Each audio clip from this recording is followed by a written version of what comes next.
아비나답과 오베데돔 이런 제목으로 말씀을 드리고자 합니다. 우리 속담에 보면 안 되는 사람은 뒤로 넘어져도 코가 깨진다 그렇게 말합니다. 뒤로 넘어진다 이 뒤에 골이 깨지는 게 아니고 이상하게 잘못 넘어져 코가 깨진다는 거죠. 또 안 되는 놈은 뒤로 넘어지다 보면 똥밭이 넘어진다는 말도 있습니다. 또 되는 사람은 산에 나무 캐러 갔다가 산삼 캔다 속담도 있고, 또 잘 되는 집은 가지 끝에 수박이 달린다는 말도 있습니다. 보면 잘 되는 집이 있고 못 되는 집이 있다는 말이죠. 그처럼 오늘 이 두 가문을 비교하는데 아비나답 가문과 오벳에돔 가문을 비교해 보면 아비나답 집은 잘 안 되는 가문에 속하고 오벳에돔 집은 잘 된 가문에 속하게 됩니다. 근데 이 두 가문의 공통점은 법궤를 모셨던 가문이라는 거죠. 똑같이 법궤를 모셨는데 한 가문은 잘 되고 한 가문은 잘못되는 이 비교를 통해서 우리 하나님을 어떻게 섬겨야 될 것인가를 우리에게 가르쳐 주고 있습니다. 이 아비나답 집은 정확하진 않지만 아마도 제사장 가문이라고 이야기를 합니다.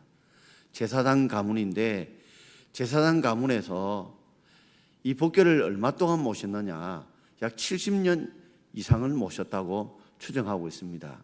그 이유는 사무엘상 7장 2절에 보면 홈리와 비나스가 법궤를 빼앗기고 난 뒤에 이 블레셋 사람이 법궤를 가지고 가서 에글론으로 또 가드로 나중에는 이렇게 옮겨 다니면서 하나님께서 그들에게 징계를 저주를 퍼붓자 그들이 두려워서 수로에 금지와 금독종 5마리를 각각 실어서 다시 보내게 됩니다. 돌아왔던 이 법궤를 그래서 길르앗 사람 중에 있는 아비나답 집에 모셨는데 사무엘상 7장 2절에 보면 20년 동안 그 집에 머물고 있음으로 인해서 사람들이 하나님의 법궤를 그리워했다는 내용이 기록되어 있습니다. 그리고 멀지 않아서 이제 사울이 기름 부음을 받아서 왕이 되는 기간이 40년이죠. 또 오늘 이 법궤 사건은 이 다윗이 약 10년 정도의 왕이 되어서 머물 때라고 추정하니까 20년, 40년, 10년 하면 약 70년 동안 이 아비나답 가문 집에 하나님 법궤를 모셨다는 거죠. 그럼에도 불구하고 70년 동안 모셨던 법궤의 집에도 특별한 일이 일어나지 않고 있습니다. 심지어 나중에는 우사가 법궤를 잡아물어 붙들므로 하나님의 저주를 받아 죽게 되는 그런 비참한 사건이 나타나죠. 반면에 오벳에돔 집은 제사장 가문은 아니고 레위인으로서 고핫 자손으로서 당시 예루살렘 성의 문지기였습니다. 고핫 자손은 하나님의 법궤를 메는 가문인데 법궤가 지금 없다 보니 예루살렘 성의 문지기로 섬겼는데 꼴랑 석 달을 섬기는데도 불구하고 가드 사람 오벳에돔 집에 하나님이 그 온 집과 소유에 복을 주셨다라고 나옵니다. 오늘 가드 사람이라고 혼돈하기 쉬운데 골리앗이 어디 사람입니까? 블레셋 가드 사람이죠. 여기 가드는 이 블레셋 땅의 가드가 아니라 저 위에 이전에 12지파가 땅을 나눌 때 요빠 쪽에 이 지중해 쪽에 요빠 쪽에 이 단 지파의 땅이 있었는데 그 가드 림몬, 가드가 림몬은 합체인데 가드 림몬에 있는 사람이에요. 줄여서 가드 사람인데 이 가드 사람이라니까 이 골리앗과 같은 가드 사람이 아니고 그와 좀 위쪽에 있는 가드 림몬에 있는 사람을 줄여서 가드 사람 오벳에돔이라고 부른 것입니다. 오늘 우리는 두 가지로 한번 나누어서 생각해 보려고 합니다. 자, 첫 번째는 아비나답의 저주와 오벳에돔의 축복을 한번 비교해 보고자 합니다. 먼저 3절 하반절을 함께 읽겠습니다. 아비나답의 아들 우사와 아효가 그 세 수레를 보니라 그랬습니다. 아비나답의 아들이라고 했는데 원문에 보면 the sons 해가지고 복수로 기록되어 있어요. 이 아비나답의 아들들 할 때 이 아들들 복수로 쓸 때는 보통 손자를 지칭합니다. 뭘 지칭한다고요? 손자를 지칭합니다. 아비나답의 그 손주였던 우사와 아효가 그 세 수레를 모니라 그렇게 말합니다.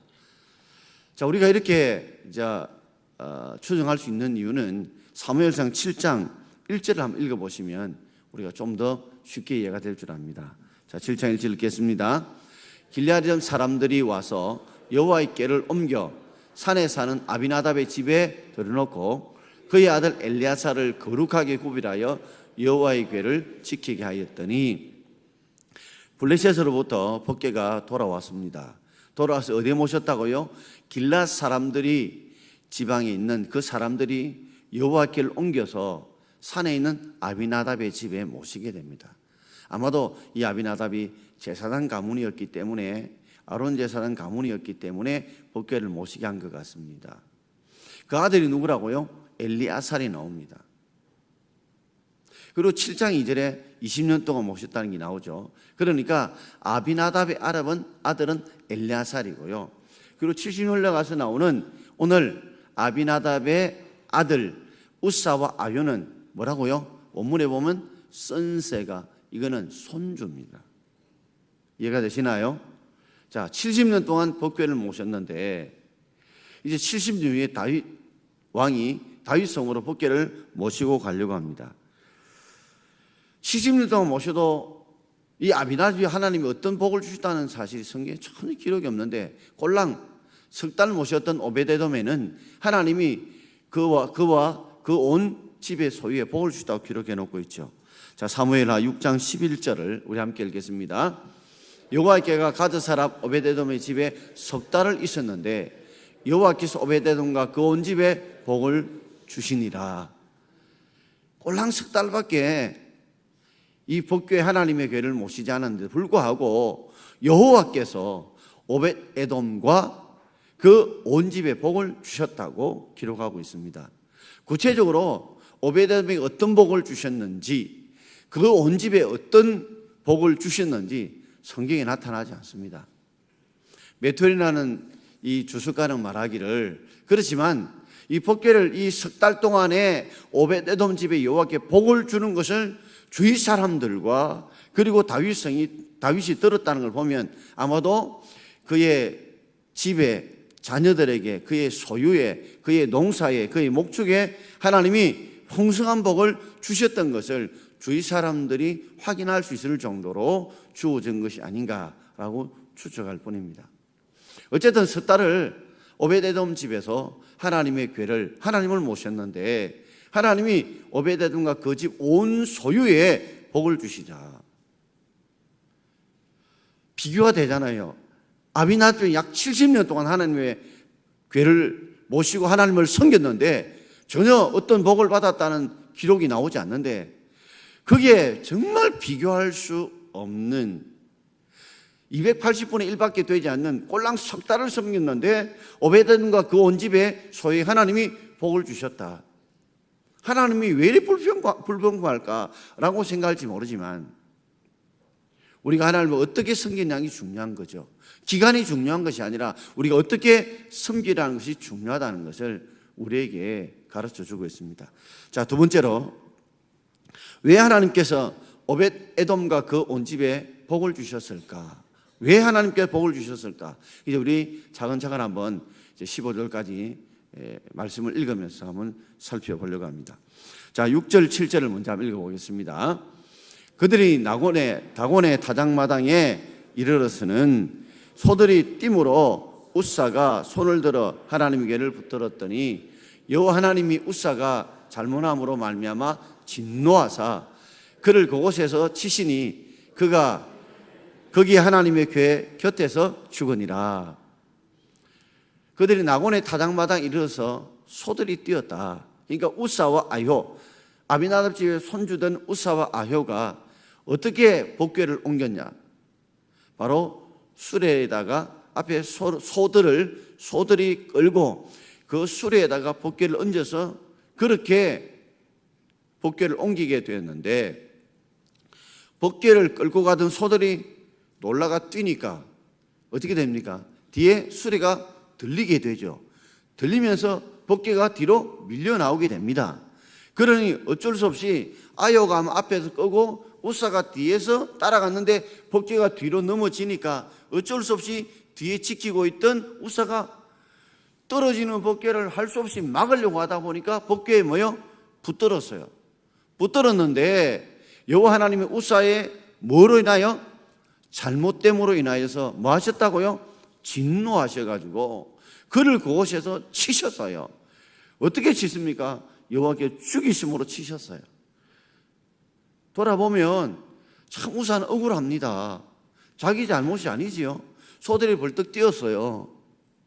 어쩔 수 없으니까 뛰니까 법궤가 뒤로 물러서게 되고 뒤로 밀려나니까 어쩔 수 없이 법궤가 미끄러지지 않도록 붙들었을 뿐인데 어쩔 수 없는 환경이 어쩔 수 없는 사건일 뿐인데 붙들었다는 것 때문에 우사의 잘못을 인하여서 하나님이 치셨는데 죽음으로 치셨다는 말이죠.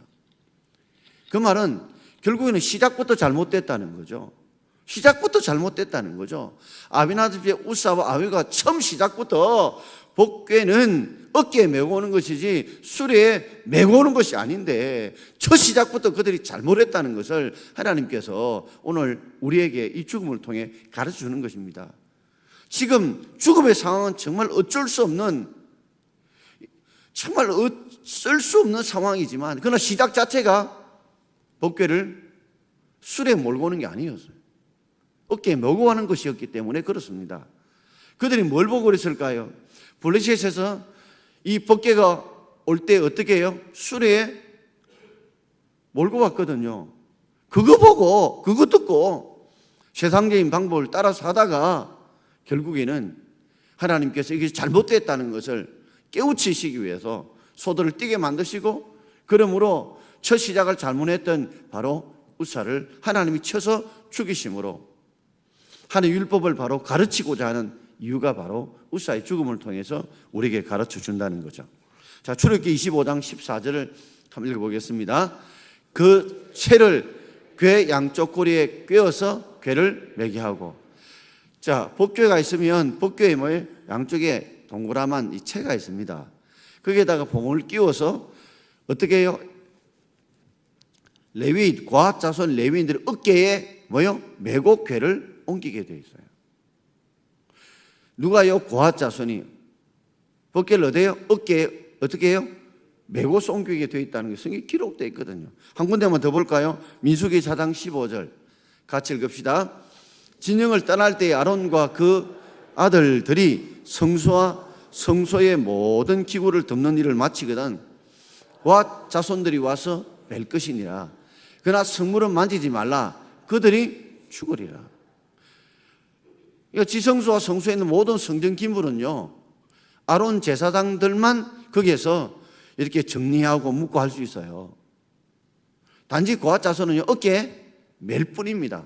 나머지 모든 기물들을, 성소의 기물들을 정리정돈하고 묻고 하는 모든 것은 다 아론 제사장이 하는 것이고, 그 가문들이 하는 것이고, 이 고핫 자손은 어깨에 매는 거예요. 성물을 만지지 마라. 그들이 죽으리라. 그런데 벌써 70년 동안 하나님의 궤를 모시면서도 하나님의 궤를 어떻게 섬겨야 되고 어떻게 이동해야 되는 걸 전혀 모르고 있었다는 거예요. 여러분, 우리가 우리 집안이 몇 대 자손이고 몇 대 가문이고 여러분, 우리가 그거 자랑할 수 있어요. 그러나 아니 수십 대 예수 믿는 가문이라 할지라도 하나님은 어떻게 섬겨된 걸 가르치지도 않고 제대로 알지 못하고 제대로 배우지 않고 자기 식대로 자기 방법대로 세상적으로 섬긴다면 그거 연수가 부끄러울 수 있어요.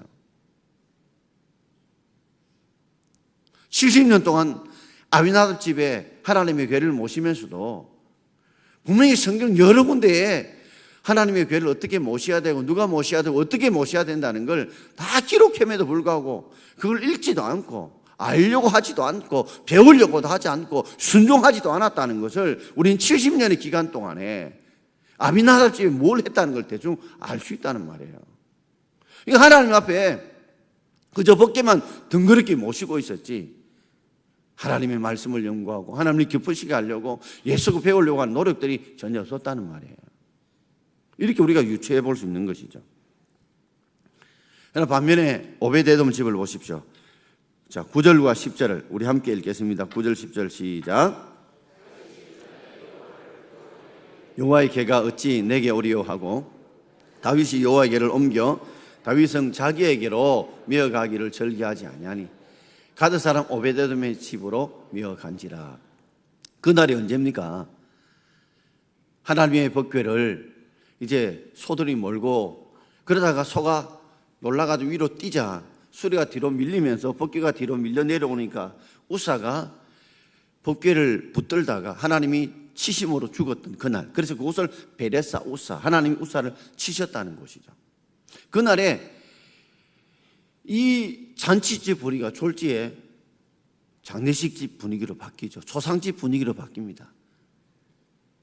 여호와를 그렇게 모시기를 원했던 이 다윗이 그날 여호와를 두려워해서 여호와의 궤가 어찌 내게 오리요, 이 하나님이 진노하는 것, 이게 다윗에게로 오는 것을 하나님 원치 않은구나, 이렇게 다윗도 해석한 거예요. 다윗도 법궤를 어떻게 모셔야 되는 걸 잘 몰랐다는 말이에요.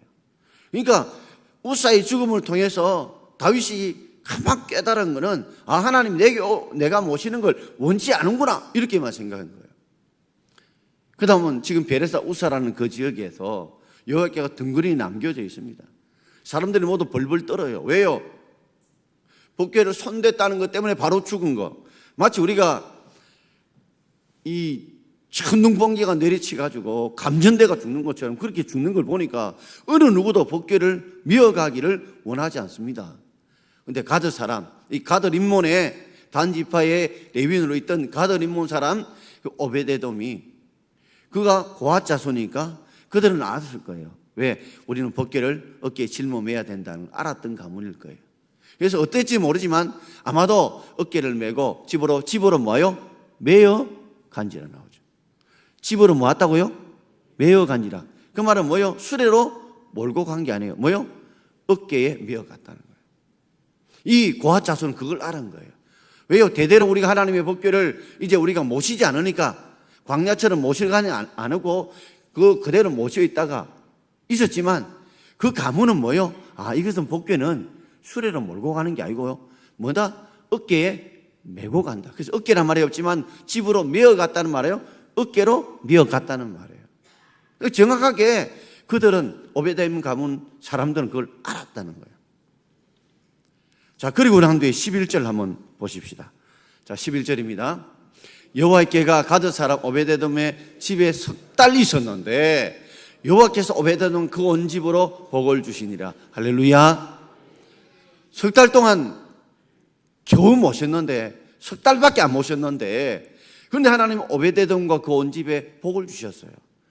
제가 앞에도 이야기를 했지만 구체적으로 오베데돔 어떤 복을 주시는지, 그 온 집에 무슨 복을 주시는지 성경 기록해 놓고 있지 않지만 메투리안 주석가는 아마도 그 가정에 하나님께서 재물의 복을 주시고 농사의 복을 주셨거나 또는 가축의 복을 주셨다는 거죠.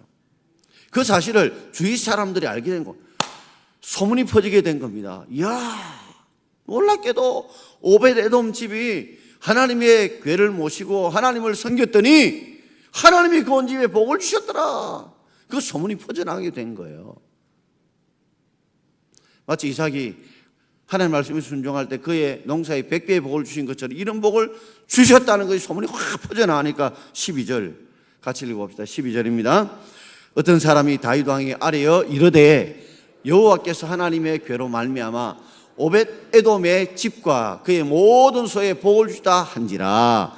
다윗이 가서 하나님 궤를 기쁨으로 메고 오벳에돔의 집에서 다윗 성으로 올라갈세. 다윗도 석 달 동안 고민하는 거예요. 무엇이 잘못됐는가? 무엇 때문에 하나님이 이리 진노하셨는가? 돌아봤는데, 아니 법궤를 꼴랑 석 달 모시는데 하나님이 큰 드러난, 누가 봐도 드러난, 모든 사람이 알 수 있는 그런 소유의 복을 주신 거예요. 그것이 소문에 퍼지게 됐죠. 그러니까 하나님을 모시는 것이 잘못된 게 아니고 방법이 잘못된 거를 비로소 다윗이 깨닫고 어떻게 해요? 다윗이 가서 하나님의 궤를 기쁨으로 메고 어디서요? 오베돔 집에서 어디로? 다윗 성회로 올라가게 되었다는 말입니다. 이 오베데돔의 이 복이 바로 다윗에게로 이어지게 된 거죠. 그 보니까요, 우리 14절 15절 마무리 읽겠습니다. 다윗이 여호와 앞에서 힘을 다하여 춤을 추는데 그때 다윗이 베옷을 입었더라. 다윗과 온 이스라엘 족속이 즐거이 한호하며 나팔을 불고 여호와께를 메어 오니라. 아멘. 다윗이 이제는 막 자신이 무엇이 잘못됐다는 것을 알게 된 거예요. 깨닫게 된 거예요. 그리고 이제는 어깨에 아마도 고아자손을 통해서 메고 왔을 거예요. 그래서 근데 뭐 너무 좋아서 춤을 추면서 하나님의 궤를 메고 오는 겁니다. 정말 석 달 전에는 슬픔이었는데 지금은 엄청난 기쁨으로 메고 왔어요. 그뿐인 줄 아세요? 다윗과 그 온 이스라엘 족속이 즐거이 한호합니다. 다윗만이 즐거워하니까 온 이스라엘 백성들도 함께 기쁨을 나누게 되었어요. 누구 때문에? 오베데돔 때문에. 오베데돔이 하나님을 바로 잘 섬겼기 때문에 하나님이 석 달 동안의 큰 복을 주심을 통해서 하나님을 바로 섬기면 이래 복을 주신 것을 통해서 다윗도 즐거이 기뻐하게 되고 온 백성도 함께 법궤를 메고 오는 것을 기뻐하게 되는 거예요. 그러면서 뭐요? 여호와께를 메어 오니라 그랬습니다. 오늘 사랑하는 성도 여러분, 우리가 오래 예수 믿는 것도 참 중요합니다. 그러나 우리가 짧게 믿더라도 하나님 말씀대로 우리가 바로 믿고 그리고 하나님 말씀대로 바로 순종하면 하나님이 우리에게 복을 주실 줄 믿습니다. 우리 오래 믿었던 거 그거 자랑하지 말고, 교회 연수가 얼마 됐다 그거 자랑하지 말고, 내가 언제 전에 뭐 직분을 받았다 그거 자랑하지 말고, 정말 중요한 건 바로 섬기고 바로 믿는 거, 그게 더 중요하지 않을까요? 그것으로 이 이야기를 들어 마치고자 합니다. 어느 목사님이 어느 병원에 자신의 교인이 의사인 집에 신방을 갔어요. 갔는데 참 순종을 잘 안 하는, 말씀대로 잘 순종하지 않는 그런 집사님이었던 것 같아요. 그래서 목사님이 이렇게 물었대요. 집사님 환자 중에서 이렇게 병이 있으니까 이렇게 치료하시라고 처방을 내릴 때에 그 중에 그 환자가 이러이러한 부분은 내가 받아들일 수 있지만 이거는 내가 못한다고 거부한다면, 그렇다면 집사님은 어떻게 그 환자를 치료하시겠습니까? 라고 하니까 나는 그런 환자에 치료하지 않습니다. 아니 의사가 처방 내주면 시킨 대로 다 해야지, 지 하고 싶은 건 하고 지 하기 싫으면 안 하고, 그런 환자 같으면 내가 돌보지도 못하지요. 그리고 완치시킬 수도 없지요. 그래서 목사님이 그렇게 이야기했다는 거예요. 집사님도 그렇다고, 하고 싶은 거는 순종하고 하기 싫은 건 불순종하고, 그렇게 하나님을 섬기면 하나님이 진정 집사님의 가정에 온전한 복을 주시겠냐고, 온전한 치유 회복을 주시겠냐고. 그래서 그 집사님이 깜짝 놀랐다는 거예요. 여러분, 우리가 하고 싶은 건 하고 하기 싫은 건 안 하고, 그러면 하나님 복을 달라고 구하면 하나님 주시겠냐는 거예요. 오늘 우리 삶에 짧게 믿더라도 온전하게 하나님을 바로 믿을 수 있는 오베데돔 가문 되기를 주의 이름으로 축원합니다. 분명히 하나님은 하나님을 잘 섬기는 자에게 하나님을 잘 섬기는 복을 주시기를 원하십니다. 그것이 육의 복만 있는 게 아니에요. 소유의 복만 있는 게 아니에요. 영의 복도 있습니다. 더 중요한 건 어쩌면 영의 복이에요. 마음이 정말 기쁘고 평안하지 않다면 아무리 많은 소유를 가지고 있다 할지라도, 아무리 많은 재산을 가지고 있다 해도, 아무리 많은 권세를 가지고 있다 해도 그게 뭐 대단하십니까? 우리나라 대통령 중에서 감옥 안 가 온 사람이 있습니까? 감옥 안 가면 뭐 죽든지.